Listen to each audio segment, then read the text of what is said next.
Le 28 janvier 1887, Gustave Eiffel lance sur le Champ de Mars à Paris la construction d'une tour de fer de 300 mètres de hauteur, un défi gigantesque pour l'époque. En dépit des critiques virulentes, la tour est construite en 2 ans et inaugurée 1 mois avant l'ouverture de l'Exposition universelle de 1889. Concession provisoire destinée à être démantelée au bout de 20 ans, la tour Eiffel, plébiscitée par le public, survit pourtant jusqu'à nos jours.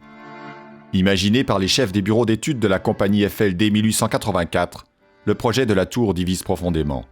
Expression de la révolution industrielle et de la République triomphante, monument laïque et hymne au progrès technique, la tour est l'antithèse du Sacré-Cœur.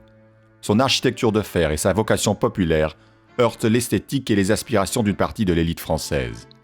En février 1887 encore, 2 semaines après le début du chantier, un collectif d'écrivains et d'artistes publie une charge violente contre l'édification au cœur de la capitale d'une tour Eiffel, qualifiée d'inutile et monstrueuse. Mais il est trop tard, la construction est lancée. Clou de l'exposition universelle, sauvée du démantèlement par son nouveau rôle de transmetteur, la tour s'installe dans le panorama de la capitale.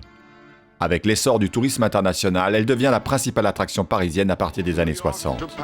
Pendant 40 ans, jusqu'à la construction en 1930 des grands gratte-ciels new-yorkais, elle reste la plus haute structure du monde construite par l'homme.